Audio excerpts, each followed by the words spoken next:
아쌤입니다. 건보 자소서 작성 항목과 NCS 문제를 서로 매칭해서 건보가 무엇을 요구하고 있는지 살펴보는 시간 세 번째입니다.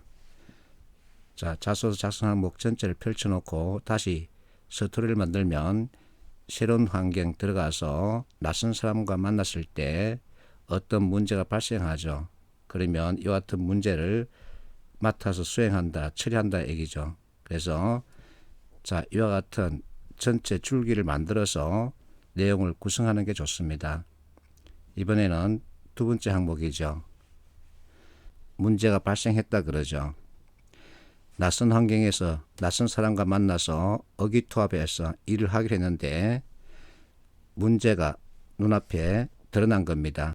그러면 이 문제를 해결해야 되는데 그때 기존에 사용하던 방식이 아닌 자신만의 방식으로 해결했던 경험이 있느냐 하고 묻고 있죠.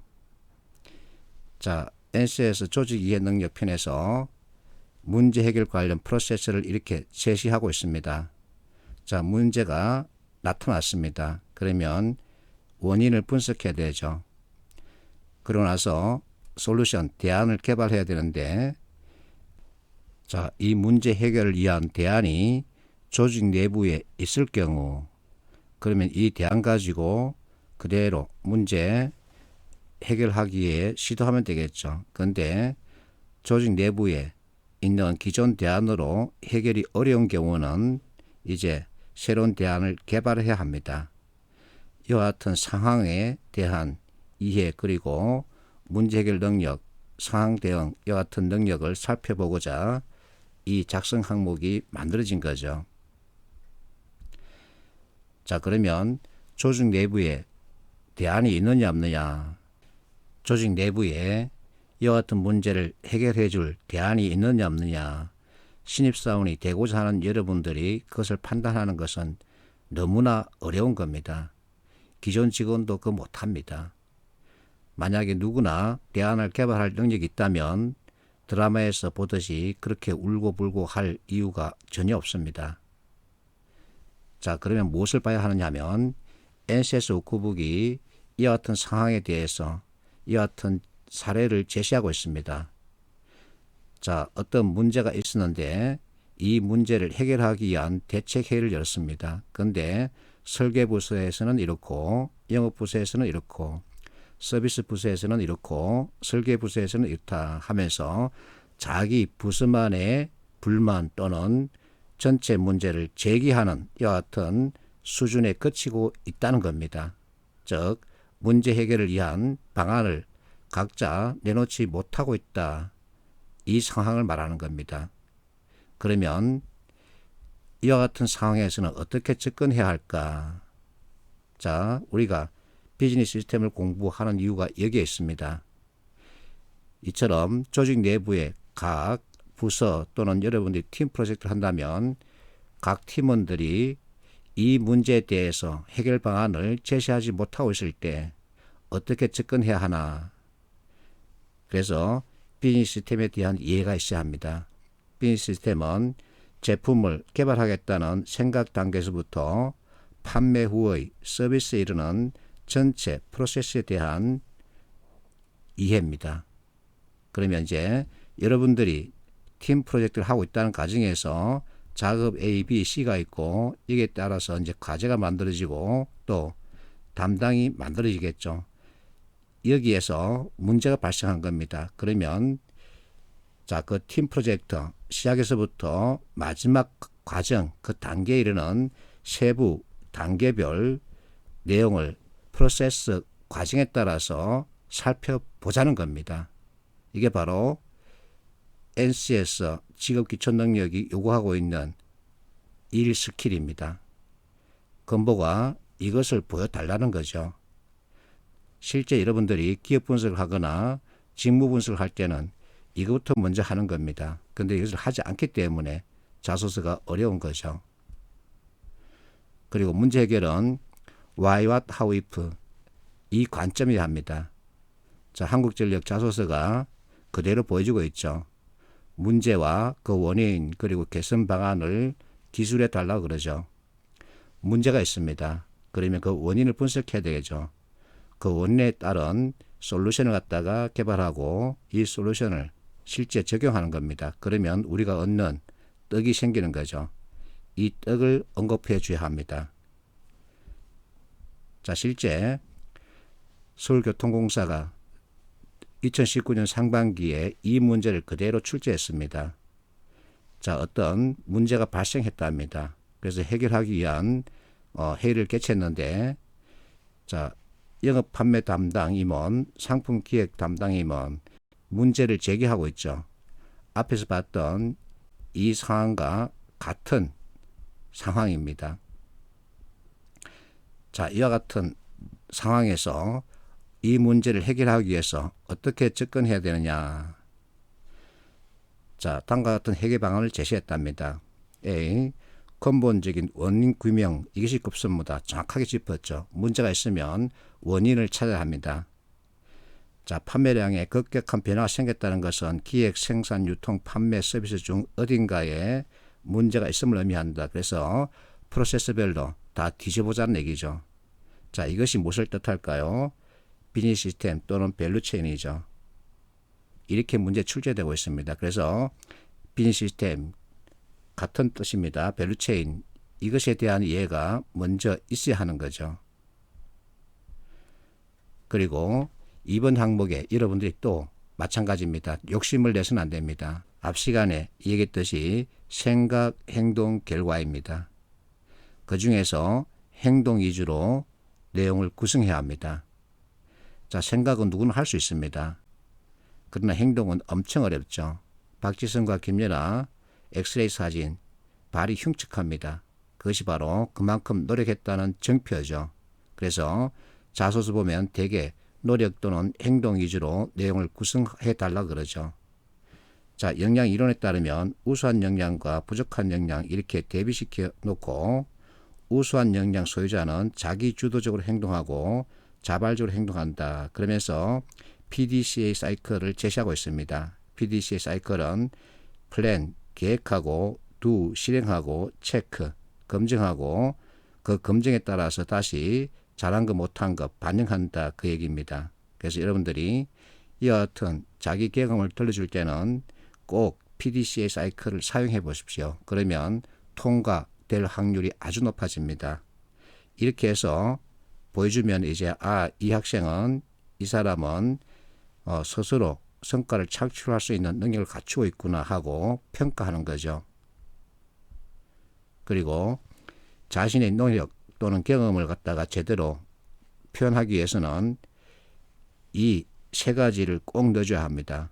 노력의 수준, 평가 3요소가 있는데 횟수가 들어가야 합니다. 얼마나 자주, 그리고 기간이 들어가야 합니다. 한 달 또는 2달, 채널, 그래서 누구를 만났는지 이와 같은 것을 구체적으로 보여주면 역시 점수가 높아집니다.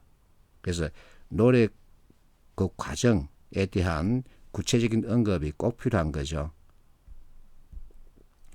자, 이렇게 해서 전체 내용을 구성하는 겁니다. 자, 어쩌고 하면 있습니다. 그 상황, 배경에 대한 얘기죠. 그리고 이와 같은 나의 장점 가지고 봤다. 자, 나의 장점은 꼼꼼함이죠. 그렇게 해서 이 프로젝트에서, 심포지엄 프로젝트에서 내가 자료를 정리하고 설문지 제작, 분석하는 업무를 맡았다. 그러나 무엇인가를 내가 하고 싶어 하는데 그것을 뒷받침할 내부 자료가 없는 겁니다. 그래서 이처럼 채널을 동원하는 거죠. 그렇게 해서 이제 어떤 결과를 냈다 하고 보여주는 겁니다.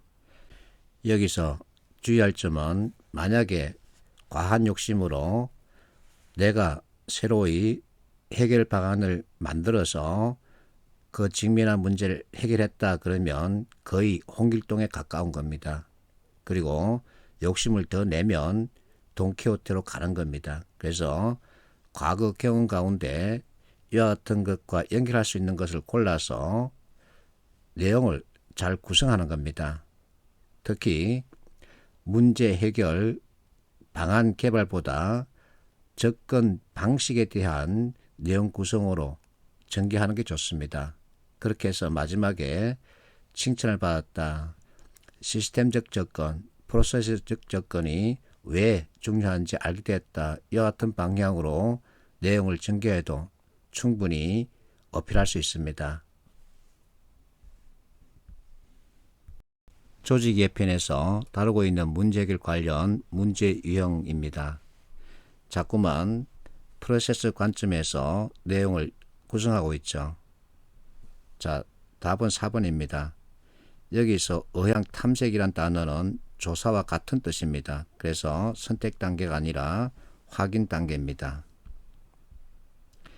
이 문제 역시 조직 이해 편에서 다루고 있는데 프로세스, 개념에 대한 이해를 묻고 있죠. 그래서 설계는 기존 해결 방법 검토가 아니라 새로운 해결 방안 개발이죠. 개념에 대한 이해입니다. 그래서 답은 3번이죠. 자, 이번에는 4번 항목입니다. 자, 문제가 발생했는데 그 문제를 정의하고 원인을 찾아서는 이제 해결안, 방안까지 마련해서 적용하고 있습니다. 이렇게 일을 맡아서 수행한다는 얘기는 실제 문제를 처리하고 있다는 얘기죠. 일을 하고 있다는 얘기입니다. 정해진 절차나 규정을 준수하기 어려운 상황에 처했던 경험이 있으면 들려달라 그러죠. 자, 여기서 기존에 있는 절차나 규정을 내가 부숴버렸다 그러면 안 됩니다. 여러분들은 신입사원이 되려고 하는 입장이죠. 신입사원에게 규정과 지침, 프로세서, 매뉴얼은 그야말로 신주단지 모시듯 모셔야 하는 대상입니다. 근데 절차를 내가 부쉈다, 규정을 까부쉈다 이와 같은 쪽으로 방향을 잡으면 100% 탈락입니다. 그러면 규정과 지침, 프로세스, 매뉴얼을 준수하면서 나만의 해결 방안이 무엇이었나 이것을 제시할 수 있어야 합니다. 자, 실제 이를 적용하는 과정에서 일어나고 있는 문제, 처리, 애로사항에 대해서 묻고 있는 거죠. 그러면 역시 여러분들이 생각, 행동, 결과 관점에서 접근해 줘야 합니다. 특히 이 4번 항목에서는 통합적 사고를 사용할 수 있습니다. 자, 경제 문제를 해결하겠다고 등장한 이론이 경제학인데 경제학은 트레이드 오프 사고를 바탕으로 하고 있습니다. 트레이드 오프는 우리말로 상충한다 그러죠. 이것이 무슨 뜻이냐면은 어느 한쪽이 올라가면 다른 한쪽은 내려갈 수밖에 없다 그 얘기입니다. 시속 게임을 생각하면 됩니다. 자, 트레이드 오프 사고는 둘 중 하나입니다.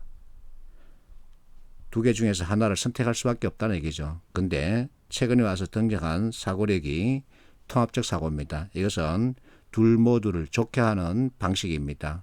우리 속담 찾아보면 누이 좋고 매부 좋고 그래서 누이도 좋게 하고 매부도 좋게 한다. 이게 딱 들어맞습니다. 실제 한국전력 자소서에 통합적 사고 실제 사례를 요구하고 있죠. 자, 통합적 사고는 통섭력이라고도 합니다. 통섭은 무엇을 뜻하느냐. 자, 최재천 교수가 말하길 서로 다른 것을 한때 묶어서 새로운 것을 잡는다. 그래서 트레이드 오프 이 두 개 중에서 하나를 택할 거냐 아니면 둘 모두를 택할 거냐 이 관계를 보여달라는 거죠. 자, 규정 준수하기 어렵지만 그거 꼭 지켜야 합니다. 만약에 규정, 지침, 프로세서, 절차 그리고 매뉴얼을 지키지 않았을 경우 어떤 사고가 발생하면 제일 먼저 그것을 보게 되죠. 감사팀이 제일 먼저 하는 일이 지침, 규정, 프로세서, 절차, 규정을 제대로 지켰는지 안 지켰는지를 보는 거죠. 그래서 꼭 지켜야 합니다. 그 규정은 아무렇게나 만들어진 게 아니죠. 어쨌든 간에 회사 입장에서는 혼신의 힘을 다해서 만든 것입니다. 그런데 이제 일을 하겠다고 들어온 사람이 그것을 까부수겠다고 덤비면 그야말로 태짜입니다. 그래서 통합적 사고에 따라서 비록 지키기 힘들지만 그 힘든 규정을 지키면서 나만의 어떤 방식을 만들어내는 겁니다. 그게 바로 누이 좋고 매부 좋고죠. 실제 면접에서 이렇게 묻습니다. 이와 같은 상황을 제시하면서 너 어떻게 할 거니? 하고 묻는 거죠. 자, 팀장이 일을 맡겼답니다. 따져보니까 6시 전에는 끝내기는 역부족이다. 이것은 곧 야근을 해야 된다는 얘기죠. 근데 오늘 가족 저녁 식사 약속되어 있답니다. 두 가지 문제가 등장했죠. 내가 바라는 슈드비, 넌 6시 칼퇴근입니다. 그러고 나서 저녁 식사 참여하는 거죠. 근데 팀장이 일을 시키는 바람에 야근해야 되고 등달아서 가족 저녁 식사 참여하지 못하게 되는 이와 같은 상황에 처하게 된 거죠. 이럴 경우 어떻게 할 거냐. 그래서 면접 때 던져야 할 답변은 우선순위를 정하는 겁니다. 앞에서도 했죠. 우선순위를 정하는 겁니다. 그래서 일의 경중을 따져서 오늘 할 일은 오늘 하고 내일 할 일은 내일 하자. 그러면 2시간 정도 또는 1시간 정도 연장 근무하고 일 처리하고 또 가족 저녁 식사 연장해서는 참여할 수 있겠죠. 그래서 두 개를 동시에 잡는 겁니다. 계속 면접 질문으로 나오고 있습니다. 자, 진흥공단 그리고 코레일 그리고 한국전력 계속 주어지고 있습니다. 1번을 보세요. 나에게 주어진 일이기에 스스로 책임을 완수한다. 이것은 일과 저녁 식사 가운데 일을 선택했다는 얘기입니다. 트레이드 오프 사고죠. 어느 하나를 선택해 버렸습니다. 그러면 가족 저녁 식사 포기해야 되죠. 이것은 트레이드 오프 사고고 지금 현실에서 기업들이 요구하는 것은 통합적 사고입니다. 자, 두 번째 발문에서 보면은 자, 실적이 떨어지고 있답니다. 발생액 문제죠. 그리고 만약 이번에 발표를 하면은 실적을 만회할 수 있는 기회가 생긴답니다. 그런데 출근하는 날 교통사고를 발견했습니다. 목격했습니다. 그럼 두 가지 문제가 앞에 등장했죠. 실적 부진, 만회할 수 있는 발표, 그런데 교통사고. 그래서 두 개를 동시에 해결할 수 있어야 합니다. 1번 보세요. 자, 스마트폰으로 촬영한 후 수초에 적고 병원으로 옮겨서 생명을 구한다. 생명, 이것을 선택했죠. 그러면 칭찬을 받을 수 있으나 회사에 들어가면 입장이 곤란해집니다. 2번 보세요. 신고한 뒤 주변 사람에게 부탁하고 회사에 출근해서 발표를 마무리한다. 그러면 생명도 구하고 회사 일도 처리할 수 있죠. 이게 바로 통합적 사고입니다. 둘 모두를 동시에 해결하는 거죠. 자, 3번 못 본 척하고 지나친다. 이것은 인간이 아니고 4번 어디론가 가버린다. 사람이 아니죠. 이것을 그대로 면접 때 여러분에게 던지고 있습니다. 그러면 통합적 사고에 따라서 둘 모두를 해결할 수 있는 방안을 던질 수 있어야 합니다. 자, 이번 문제가 바로 건보 자소서와 연결되는 상황입니다. 자, 어쩌고 있습니다. 팀장이 하는 말. 자, 고객에 보내는 이메일을 가져와 봐라. 길순이가 무슨 일로 그러나. 팀장, 전화 통화를 들었는데 뭐든 죄송합니다. 그리고 고객님이 원하는 방향으로 적극 검토하겠다. 이렇게 답하면 사실 무엇인가 상대방에게 어떤 빌미를 주게 됩니다. 자, 길순이 회사 업무 처리 매뉴얼에 따라서 답하고 있다. 그러니까 팀장, 내가 하는 말 그대로죠. 자, 그렇게 저 자세로 표현하거나 또 어떻게든 적극적으로 검토하겠다 이렇게 답하면 나중에 감당이 안 되는 경우도 생길 수 있습니다. 어쨌든 매뉴얼에 따라서 일을 처리하는데 그 답변이 무엇인가 화근이 될 수도 있다는 거죠. 기순이 하는 말 어떻게 해야 되죠? 팀장, 회사 규정을 지키는 것은 좋은데 무엇을 하나 더 만들어라. 길순이 너만의 일처리 방법을 만들라는 얘기입니다. 회사 규정 어기라는 얘기 아닙니다. 회사 규정을 까부수거나 지침을 무시하거나 프로세서를 없애버리거나 이와 같은 행동을 하라는 얘기 아닙니다. 그래서 이 문제를 가지고 여러분들이 자소서 작성 항목 4번을 제대로 잘 이해를 해야 합니다. 통합적 사고죠. 그리고 앞에서 했듯이 어쨌든 문제식 차원에서 문제를 인식하고 그리고 자꾸만 내가 더 잘해보겠다는 생각을 내비쳐야 합니다. 그 같은 생각, 행동, 결과를 보여주면 좋은 평가를 받을 수 있죠. 여기서도 이와 같은 모순점이 생긴다. 그래서 어떻게 하면 좋을까 하고 친구에게 묻거나 또는 선배에게 묻거나 전문가 글을 찾아보거나 또는 뭐 다른 방법을 어떻게 찾아보는 채널에 대한 이해 있어야 합니다. 그래서 횟수, 기간, 채널, 특히 채널이 중요합니다. 이와 같은 내용을 내비치는 게 좋죠. 그리고 여기서도 마찬가지 욕심을 부려서는 안 됩니다. 욕심 부리면 엉뚱한 방향으로 가게 되어 있습니다. 여러분들은 신입사원이 되고자 하는 사람들이죠. 그러면 그 수준에 맞는 글을 작성하는 게 가장 좋습니다. 화이팅 하십시오.